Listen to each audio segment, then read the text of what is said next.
എൻ്റെ പേര് ഷിനി. ഞാൻ ബാംഗ്ലൂരിൽ നിന്നാണ് വരുന്നത്. ഞാൻ അവിടെ ടീച്ചറായിട്ട് വർക്ക് ചെയ്യാണ്. എനിക്ക് എൻ്റെ മക്കളുടെ 2 വലിയ രോഗസൗഖ്യത്തെക്കുറിച്ച് പറയാൻ വേണ്ടിയാണ് ഞാൻ വരുന്നത്. ഞാൻ ആദ്യമായിട്ടാണ് ഇവിടെ വരുന്നത്. ഇത് എൻ്റെ ചെറിയ മോള് അനറ്റ് എന്നാണ് അവളെ വിളിക്കുന്നത്. അവൾക്ക് 2020 ഫെബ്രുവരി 2-ാം തീയതി അവൾക്കൊരു ചുമ വന്നു. ആ ചുമയോടുകൂടി ഹൈ ടെമ്പറേച്ചർ വന്നു. ആ ടെമ്പറേച്ചർ അത്ര സഹിക്കാൻ വയ്യായിരുന്നു. അവളെ തൊടാൻ പോലും വയ്യായിരുന്നു. അങ്ങനെ ഞങ്ങൾ ഹോസ്പിറ്റലിൽ കൊണ്ടുപോയി. അവിടെ ചെന്ന് കഴിഞ്ഞപ്പം 5 ദിവസം ഞങ്ങൾ അഡ്മിറ്റാക്കി.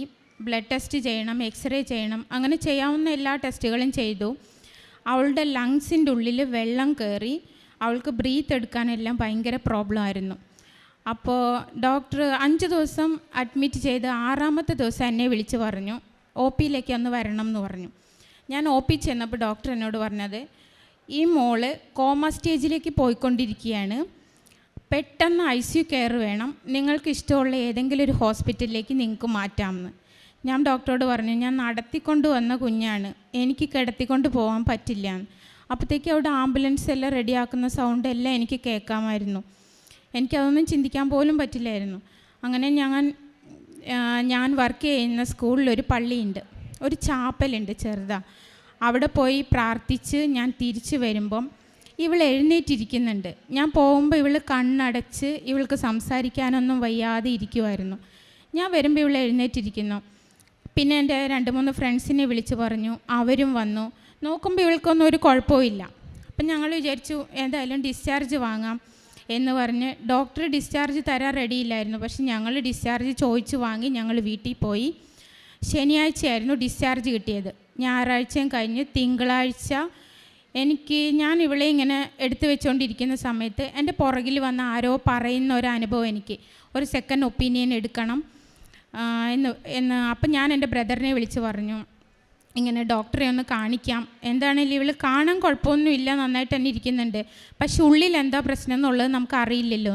അങ്ങനെ ഞങ്ങൾ ഡോക്ടറെ അടുത്ത് പോയപ്പം വേറൊരു ഡോക്ടറെയാണ് ഞങ്ങൾ കാണിക്കുന്നത്. ആദ്യം കാണിച്ച ഡോക്ടറെ കാണിച്ചില്ല. ഡോക്ടർ പറഞ്ഞു 4 മണിക്കൂറിനുള്ളിൽ എന്തെങ്കിലും നിങ്ങൾ ചെയ്യണം, കാരണം ലങ്സിൻ്റെ ഉള്ളിൽ വെള്ളം ഒരുപാട് കെട്ടിക്കിടക്കുകയാണ്, അത് നെഞ്ചിൻ്റെ സൈഡിലൊരു ഹോൾ ഇട്ടിട്ട് ആ വെള്ളം എങ്ങനെയും വലിച്ചെടുക്കണം എന്ന് പറഞ്ഞു. അപ്പം ഞങ്ങൾക്കത് കേട്ടപ്പോൾ ആകെ പേടിയായി. ഞങ്ങൾ പെട്ടെന്ന് നാട്ടിലേക്ക് കൊണ്ടുവന്നു. നാട്ടിൽ കോഴിക്കോട് ബേബി മെമ്മോറിയൽ ഹോസ്പിറ്റലിലേക്കാണ് കൊണ്ടുപോയത്. അവിടെ ചെന്ന് കഴിഞ്ഞപ്പോൾ ഡോക്ടർ ചോദിച്ചു, എന്തിനാണ് കൊണ്ടുവന്നതെന്ന്. ഇത്രയും വൈകിട്ട് നിങ്ങൾ എന്തിനാണ് കൊണ്ടുവന്നതെന്ന് ചോദിച്ചു.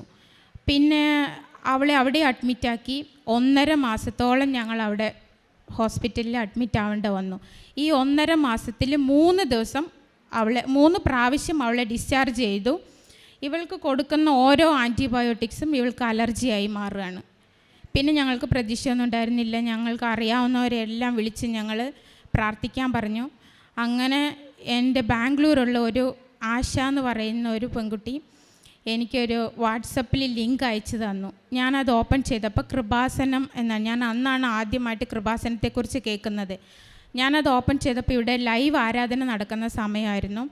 അച്ഛൻ ഇവിടെ ഇരുന്ന് പറയുന്നു, ശ്വാസകോശ സംബന്ധമായ അസുഖമുള്ളവർ അവിടെ കൈവച്ച് പ്രാർത്ഥിക്കണമെന്ന്. ഞാനും എൻ്റെ ഹസ്ബൻഡും മോളും അവളുടെ നെഞ്ചത്ത് കൈവച്ച് ഞങ്ങൾ കരഞ്ഞ് വിളിച്ച് പ്രാർത്ഥിച്ച് ഞങ്ങൾക്ക് നല്ല വിശ്വാസം ഉണ്ടായിരുന്നു.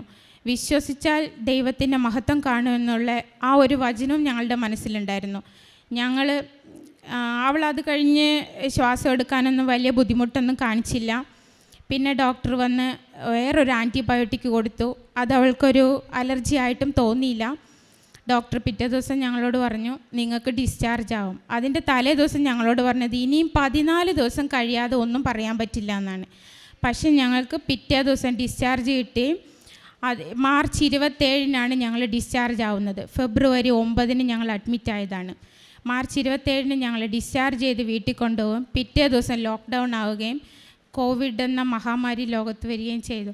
പിന്നെ ഞങ്ങൾക്ക് 15 ദിവസം കൂടുമ്പോൾ ഇവൾക്ക് ഡോക്ടർ ചെക്കപ്പ് ഉണ്ടായിരുന്നു. പക്ഷെ അതിനൊന്നും ഞങ്ങൾക്ക് സാധിച്ചില്ല.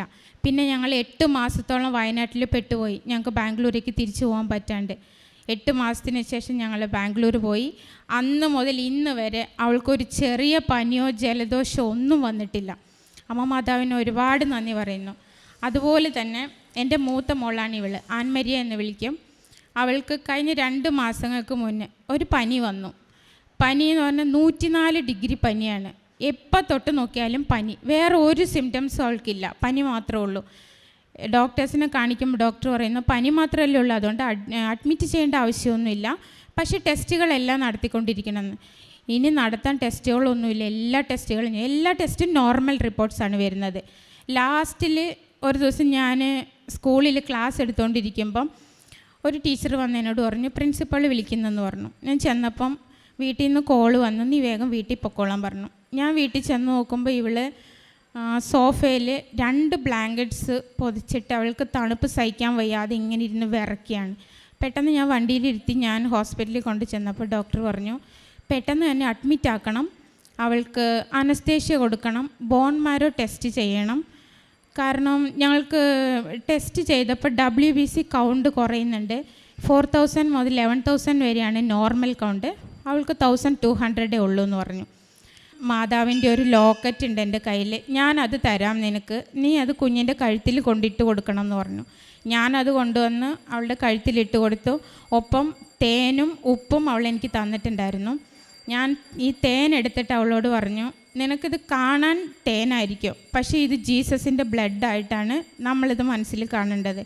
നിൻ്റെ ശരീരത്തേക്ക് ഇത് ചെല്ലുമ്പോൾ ഏത് കൗണ്ടാണോ നിനക്ക് കുറവുള്ളത് ആ കൗണ്ട് നിനക്ക് ഇമ്മീഡിയറ്റായിട്ട് കൂടും, നീ വിശ്വസിച്ചാൽ മാത്രം മതിയെന്ന് പറഞ്ഞ് ഞാൻ തേൻ അവളുടെ വായിൽ ഒഴിച്ചു കൊടുത്തു. പെട്ടെന്ന് അവൾ തളർന്ന് വീണു. ആദ്യം വീണപ്പോൾ ഒരു പേടിയൊക്കെ തോന്നി. ഒരു 5 മിനിറ്റ് കഴിഞ്ഞപ്പം അവൾ എഴുന്നേറ്റു. 2 മാസമായിട്ട് എൻ്റെ മോൾ ഒരു ഭക്ഷണവും കഴിക്കില്ലായിരുന്നു. പെട്ടെന്ന് എണീറ്റ് എന്നോട് പറഞ്ഞു അമ്മ എനിക്ക് ചോറും ഒരു കറിയും വേണമെന്ന് പറഞ്ഞു. ഉണ്ടാക്കി കൊടുത്തു. ഞങ്ങൾ ടെസ്റ്റ് ചെയ്ത് നോക്കിയപ്പം ടെമ്പറേച്ചർ ചെക്ക് ചെയ്തപ്പം 104 ഡിഗ്രിന്ന് 2 മാസമായിട്ട് ഒരു ചേഞ്ചസും ഇല്ലാതിരുന്ന എൻ്റെ മോളുടെ ടെമ്പറേച്ചർ 99.4 വന്നു. അത് കഴിഞ്ഞ് വീണ്ടും 4 hours കഴിഞ്ഞ് ടെസ്റ്റ് ചെയ്ത് നോക്കിയപ്പം 96.4 ആയി. പിന്നെ ഞങ്ങൾ നാട്ടിൽ കൊണ്ടുവന്ന് കൗണ്ട് ചെക്ക് ചെയ്തു. 5550 കൗണ്ടായി. ബാംഗ്ലൂരിൽ നിന്ന് ചെയ്തപ്പോൾ ഈ തേനും ഇതും കൊടുക്കുന്നതിന് മുന്നേ ചെയ്യുമ്പോൾ 1200 ആയിരുന്നു അവളുടെ കൗണ്ട്. അമ്മ മാതാവിന് ഒരുപാട് നന്ദി പറയുന്നു. പിന്നെ ഇനി ഒരു വലിയ സാക്ഷ്യമെന്ന് വെച്ചാൽ ഞങ്ങൾ ഇങ്ങോട്ട് വരാൻ ഒരുപാട് ആഗ്രഹിച്ചിരിക്കുകയായിരുന്നു, പക്ഷെ ഞങ്ങൾക്ക് എങ്ങനെ വരണ്ടേന്നൊന്നും അറിയില്ല. അങ്ങനെ ട്രെയിൻ ബുക്ക് ചെയ്യാമെന്ന് ഓർത്ത് ഞങ്ങൾ ചെന്നപ്പം അവിടെ സൈബർ അവർ പറഞ്ഞു 2 മാസത്തേക്ക് ഈ വഴിക്ക് വരണ്ട, ടിക്കറ്റ്സ് ഇല്ല എന്ന് പറഞ്ഞു. 2 മണി മുതൽ 4 മണി വരെ ഞങ്ങളവിടെ വെയിറ്റ് ചെയ്തു, ഒരു ടിക്കറ്റെങ്കിലും കിട്ടുമോ എന്നറിയാൻ വേണ്ടി. ടിക്കറ്റ്സ് ഇല്ലെന്ന് പറഞ്ഞു. ഞങ്ങൾ തിരിച്ച് വീട്ടിലോട്ട് പോന്നു. അപ്പോൾ ഞാൻ ഡ്രൈവ് ചെയ്തുകൊണ്ടിരിക്കുമ്പോൾ മോൾ എന്നോട് പറഞ്ഞു മാതാവ് എന്തായാലും അത്ഭുതം പ്രവർത്തിക്കാതിരിക്കില്ല അമ്മേ, നമുക്ക് ടിക്കറ്റ് കിട്ടുന്നു. അപ്പം ഞാൻ പറഞ്ഞു എന്നാൽ നമുക്ക് ഇതും കൂടി അങ്ങ് സാക്ഷ്യപ്പെടുത്തിയേക്കാം എന്നങ്ങ് പറഞ്ഞു. ഞങ്ങൾ വീട്ടിലെത്തി 8 മണിയായപ്പോൾ അവർ വിളിച്ചു, ബാംഗ്ലൂർ ടു ആലപ്പി 4 ടിക്കറ്റ് ക്യാൻസലായിട്ടുണ്ട്, പക്ഷേ റിട്ടേൺ ടിക്കറ്റ് ഇല്ലയെന്ന്.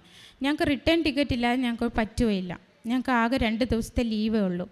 ശരി, ഏതായാലും ഒരു അരമണിക്കൂറുടെ വെയിറ്റ് ചെയ്യാം, മാതാവ് അത്ഭുതം പ്രവർത്തിക്കുന്നു പറഞ്ഞ് ഞങ്ങളവിടെ ഇരുന്നു. കറക്റ്റ് അരമണിക്കൂർ കഴിഞ്ഞപ്പം അവർ വിളിച്ചു പറഞ്ഞു ബാംഗ്ലൂർ ടു ആലപ്പി 4 ടിക്കറ്റ് ക്യാൻസലായിട്ടുണ്ട്, ആലപ്പി ടു ബാംഗ്ലൂർ 4 ടിക്കറ്റ് ക്യാൻസലായിട്ടുണ്ട്, നിങ്ങൾക്ക് വേണമെങ്കിൽ എടുക്കാമെന്ന്.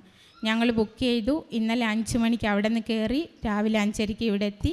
ഇനി തിരിച്ച് ഞങ്ങൾക്ക് വൈകുന്നേരത്തെ ട്രെയിനിന് പോകണം. അതിന് മുന്നേ അമ്മയോട് ഒരുപാട് നന്ദി പറയണം എന്ന് വിചാരിച്ചാണ് ഞങ്ങളിവിടെ വന്നത്. 1000 നന്ദി അമ്മയ്ക്കും തിരുക്കുമാരനും ഞങ്ങൾ സമർപ്പിക്കുന്നു.